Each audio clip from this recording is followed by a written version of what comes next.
each of you. I'm glad that you're here this morning. We had a number of people who signed up for public comment.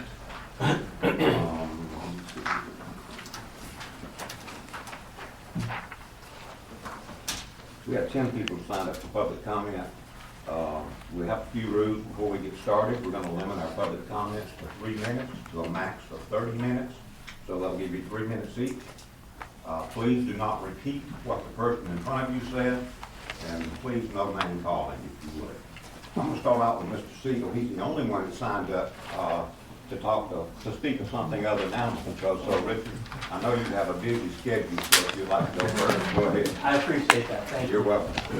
Sorry to see that Commissioner Mitchell isn't here, but I have already discussed this with him. Good morning, everybody. Good morning. There's been a lot of discussion this legislative session about nonpartisan elections. There are several bills that would make several local offices nonpartisan. The school board has recently passed a resolution seeking legislation to change their manner of election to nonpartisan here in Douglas County. Just want to bring to your attention, there's also a couple of offices here in Douglas County, or in all counties, that you have that local option to make nonpartisan as well, and that would be judicial. The chief magistrate judge and the probate judge currently in Douglas County are partisan, elected on a partisan basis. I don't have the numbers on which counties, how many have partisan, how many have nonpartisan, but all it takes is a request to the local delegation to put in local law, local legislation to change that. And then it has to be passed. Exactly. And we know there was a lot of, with Bibb County, they recently had a consolidation where they changed several of their offices to nonpartisan, and that was definitely not, it was contested. It was a party line vote. But anyway, Superior Court, the Supreme Court, the Appeals Court, State Court, those are all nonpartisan. And we like to think of judges as being nonpartisan because we don't want to have the appearance of there being some bias in there. So that's why it makes a lot of sense to also have the two local officers, the probate and the chief magistrate, also be nonpartisan. Tomorrow being the 19th day of the legislative session, you're not going to have time to give this the research that it would warrant to get it into this year's session. But if you could, I'm suggesting that you look into it, talk to the incumbents, see what it would mean to them. Probably nothing. When they're making their decisions, they're not basing it on what their party is. They're basing it on what the law is. So talk to them. Talk to the whatever organizations are statewide that work with this. Look into it, and then if you feel it's warranted, and I hope you do, for the next session, the half of this session that would be next year, if you could seek local legislation to make those positions nonpartisan as well. That would be great. And Mr. Bernard wants to know the section number of OCC 21-2-139 is directed.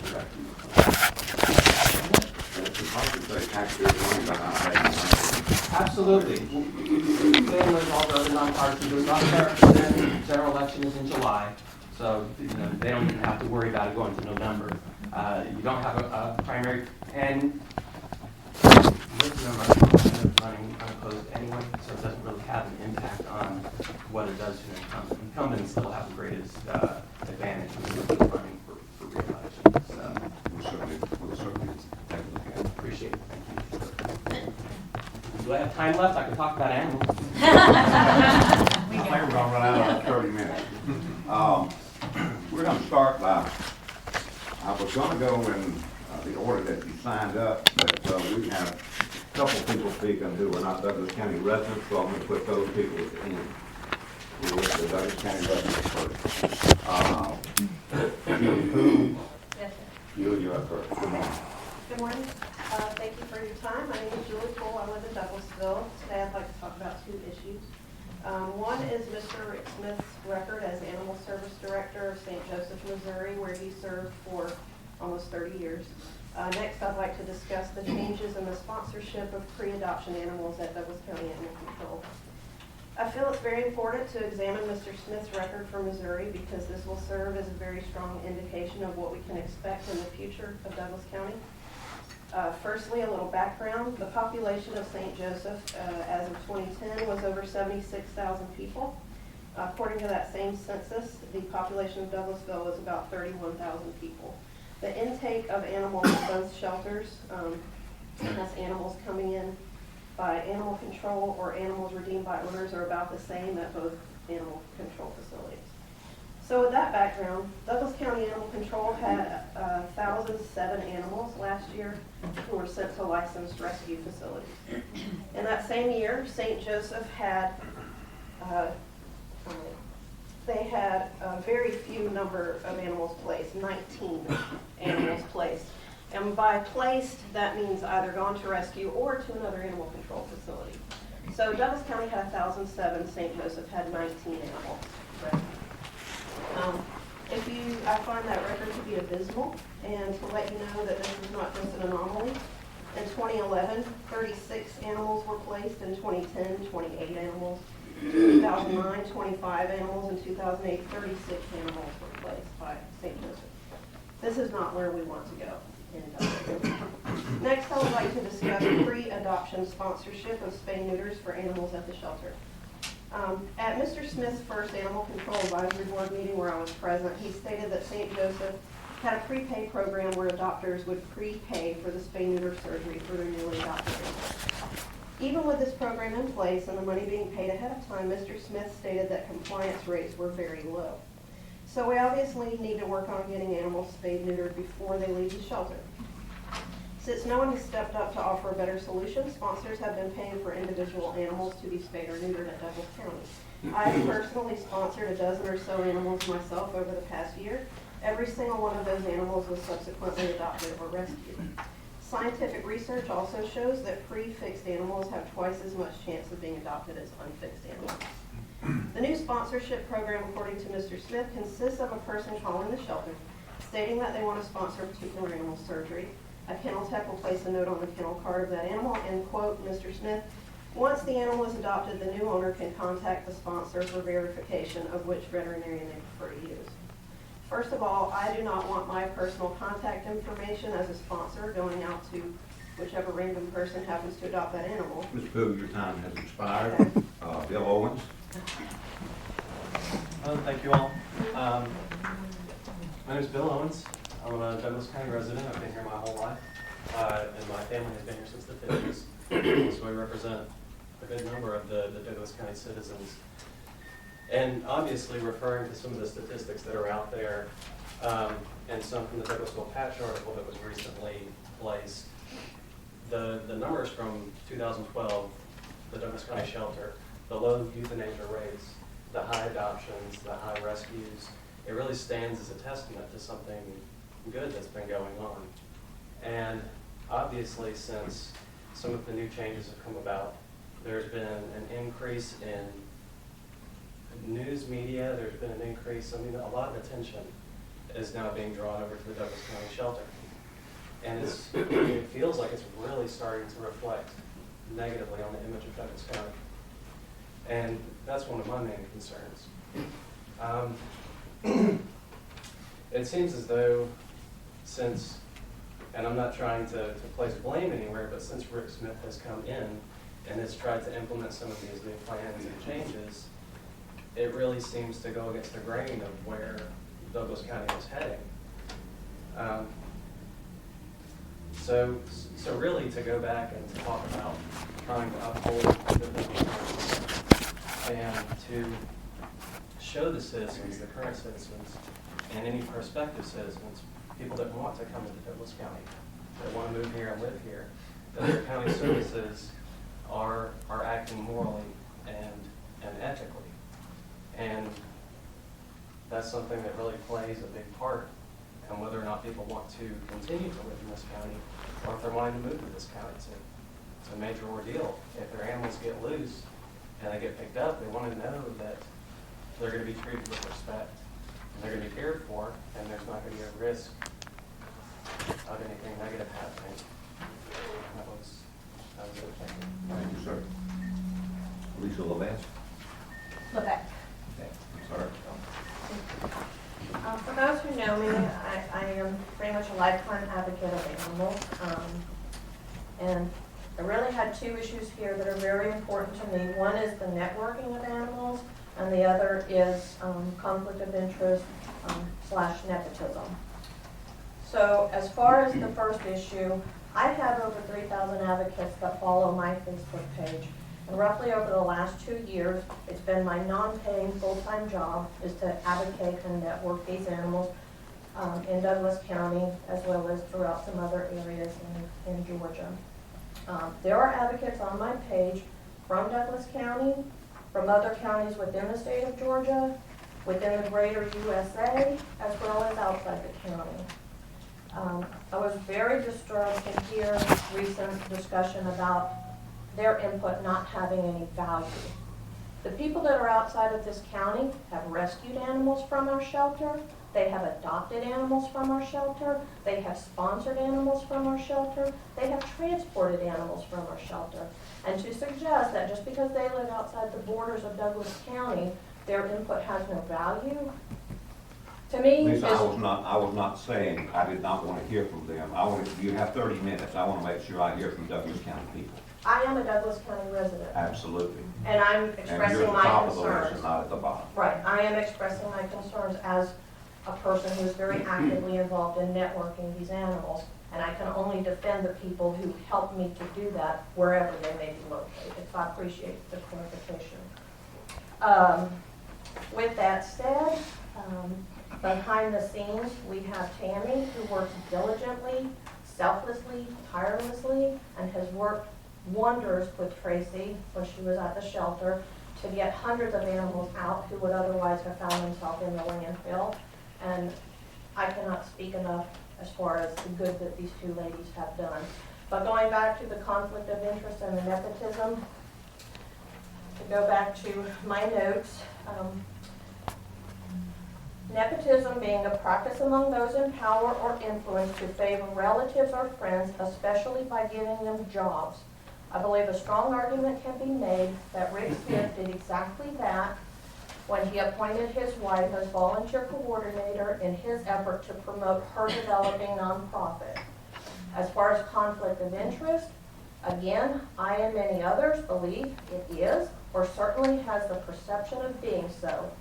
Having worked in government agencies and in corporation, I know that perception, as far as conflict of interest, is a very important piece for any entity to look at.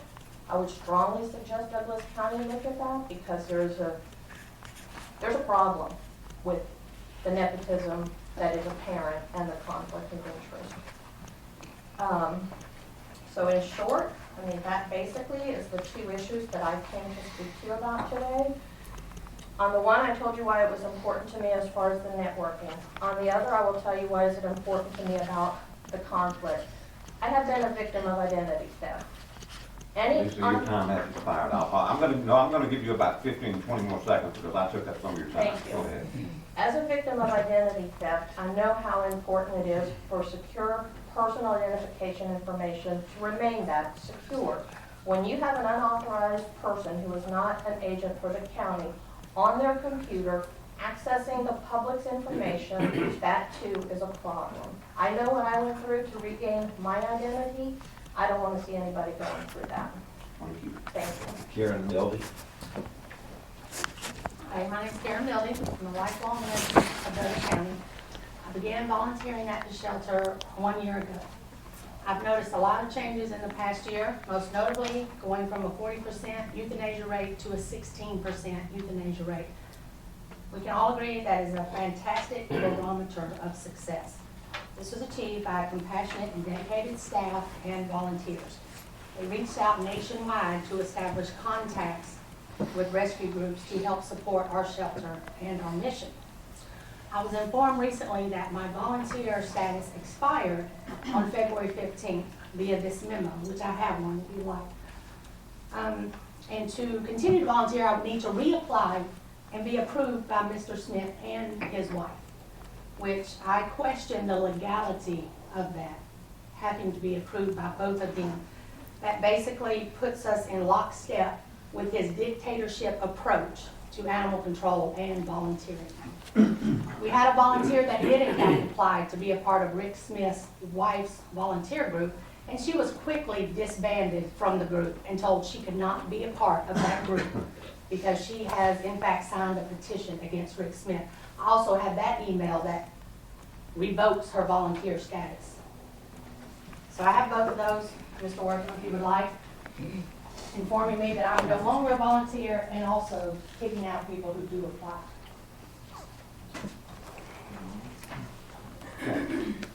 And that is it. Thank you. Pat Fulton.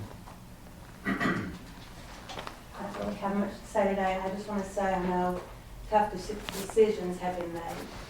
And I want to thank you for making those decisions. I want to thank you for supporting those decisions. I know we have so much bad publicity. I wish we could all get together. I don't think that's going to happen anytime soon on our views of everything. But the animals are the most important things here. We have to work together. If all the volunteers and the volunteer groups leave or don't work with the volunteer program, then it just costs the animals their lives. But thank you, Chairman and Commissioners, for what you do. I know it was a tough decision. I know it's tough to stand behind it, but thank you for doing that. Thank you, Pat. Joey Casey. Yes, sir. Okay. I actually gave up my house in Douglasville. I live nearby, but if you want to get to all the Douglasville residents, I will wait. Okay, thank you. Michelle Gregory. Hi, good morning, everybody. I live in the city of Winston, and unlike most of probably these people here, I just recently relocated here to Georgia and to Douglasville. And up until my situation, I really enjoyed living here. And I'll tell you, in the last 3 months, it's been the worst time of my life.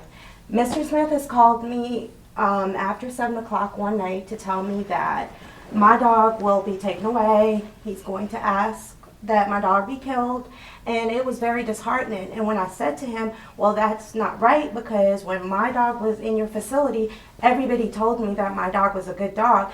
And he said to me, well, my staff is not allowed to talk to you. So my staff is not allowed to tell you that your dog is a good dog, but they're allowed to tell you that she's a bad dog. And I went to court, and the cost that they've given me for my dog simply barking at somebody is just ridiculous. And I just don't feel it's fair to people that are moving to this county and are putting money into this county's pocket for these people to be treated the way they are. I don't appreciate to be called by animal control and to be told that my dog is going to be put to sleep. It's just not fair, and it's not right. Up until this point, I've now found a foster family for my dog, and I'm transporting her to Florida because I would hate for animal control to pick up my dog and kill my dog. I'm at the point that I'm ready to leave this county because I can't take it anymore. I can't take this county anymore. It's made, I have 4 kids. I've had my dog 4.5 years. I've lived here 5 years, and my family is distraught by everything that's going on here. I can't even come out of my house because I'm afraid of what's going to happen to my dog. Take her out, use the bathroom, and go back inside just because I don't know what's going to happen here. That's all I have to say. Thank you.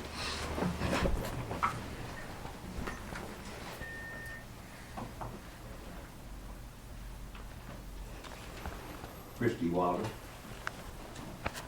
Good morning.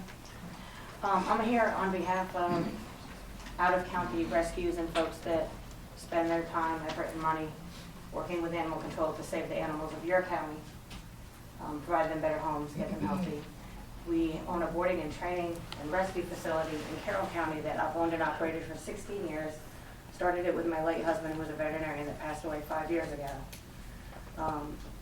My question to you, which I know you can't answer today, is whether any of you have compassion to the animals of your county, because those of us out of your county do. I'm gonna try not to cry because I was really upset, but I formed a very close relationship with Tracy, Carl, and Tammy, who I know you all know their names really well, and maybe them personally. And that was over the past few years in developing a great networking relationship with them to help move animals out of your county, despite the fact that I don't live here. And we work with rescues all around Metro Atlanta. And I hope you give my opinion the respect that it deserves based on my experience, both with your county and as someone operating a business and a nonprofit. your county shelter is actually my closest shelter. And I'm deeply saddened that it looks like the changes that are being made here are more about control and less about compassion for animals. It's very clear in the press release. I can tell who wrote that, even though it was issued by the Board of Commissioners. It's very clear based on things that I've read online. And the way that it was written to me was very unprofessional. And it's very clear that it's about keeping things under control and not about saving animals. I was very proud to be affiliated with the shelter. I felt like all the volunteers were doing an amazing job. I've also watched it over the last years. Tammy and Carl, Lisa, Julie, and everyone else who's worked really hard to network your animals in their spare time for no pay have really achieved some amazing results for your shelter. And all of these people have been alienated now from the facility. They've all been eradicated. Their volunteer status is revoked. They're not allowed to go there. They're not, I mean, they've been trying to go there, but not the way they used to. There's no freedom to go in and help save these dogs and cats. I just have several questions that come from, and I'm trying not to cover other topics, that come from the press release. Regarding the cages that were removed that were supposedly a health risk to animals, there's shelters that operate outdoor facilities, no heat, no air, hardly any water, and these cages that were inside, yeah, maybe they were able to have air pass between them, but why weren't they replaced? Why weren't new cages brought in when these were removed? So you immediately remove, what, 30? 21 spaces for animals that could be saved. Dogs are no longer able to socialize with one another. As a trainer and behaviorist, I can tell you that's a recipe for disaster. As dogs isolated in cages go crazy, they become unadoptable, and they get euthanized. The social marketing that's being done on behalf of the facility now has 5 Facebook fans. In 2 months, 5 Facebook fans. These ladies around here have thousands. There's thousands of people working for your animals. Christie, your time. Thank you so much. Thank you for being here. Brett Bone. Hello, I'm a longtime resident and recently moved. I just want to address the hours I've been cut to view the animals, which I find it very disturbing. You can only go from 1 o'clock to 5. Another thing I want to say is that a great experience when I met Tracy and Mike. They've always been very welcoming and helpful. I was a previous volunteer and also transported animals out of state, so we've saved about 4 just with me transporting. I want to address how closing the courtyard and reduction of the space for both cats and dogs. What are we going to do? Are we going to replace those spaces, or are they just going to euthanize those animals because they don't have space? Also, when I went up to transport 3 animals, I saw the director who looked at me after I announced that I was here to transport 3 animals, looked at me and went into his office, which I found that very offending. When I say, hey, I'm here to rescue some animals, you should say hello, or can I help you to the car, which I found that pretty rude. Let's see, I've always been very thankful for the staff and the volunteer. They've always been very helpful and shown me what to do, and I really enjoyed that, especially knowing that the rate was only 16%. I know I'm going to see those same animals the next few weeks after that. I want to address that I've also sent emails raising my concerns about the changes, and I do expect my questions to be answered instead of a blanket response. And in closing, I find it very disrespectful and extremely hurtful when I, as a concerned community person as well as volunteer and transporter, first our concerns for the welfare of the animals, and we are looked upon as we are trying to be, I know I'm not trying to be disrespectful, but, and I quote, witch hunters. When we give our time, our money, our tears, and sleepless nights to fighting for the animals of the Douglas County Animal Shelter, we help achieve that 16%. We want to see that still continue, and we're just here for the welfare of the animals, and that is our top priority. Thanks. Thank you very much. I think that concludes the public input. Did I miss anyone? I'm sorry, you relinquished your time. And you are Joey Casey. Yes, sir, thank you for your time. I've gone through a similar situation outside of Douglas County as this lady over here has gone through with my dog. For no absolute reason, just because she's a pit bull, we addressed that. When I once still lived in Douglas County, a pit bull order was trying to be passed. This is so discriminatory what's going on. Folks like her should not have to go through things like this. And I question, how do we all wind up here in situations like this? You know, our houses are worth nothing, our water is dirty and full of You respect to the issue of animal control. I appreciate that. Sure. I think all these ladies pretty much, you know, spoke for what I feel. I just don't understand how we get here. We have such little battles that we can maybe fight to win. It's very, sorry, I'm very emotional. That's why I'm taking time. But I'm done. Thank you, sir. Okay, I think most of the issues that have been brought up this morning were addressed in a release, press release that we sent out. Is there anything not in there that was brought up this morning? I don't think so. I think we addressed most of those issues. But thank you all for being here, and we certainly support your efforts in making this the best animal shelter that we can have, and we will continue as a board. As far as the press release, it was approved by every member of the board. It was not written by a specific person, but supported by every member of the board. Okay, we're going to move on with our meeting. You have the minutes of the regular commission meeting of February the 5th, the work session minutes of February the 4th, Unless you the want to executive stick around summary for the meeting, that's it. minutes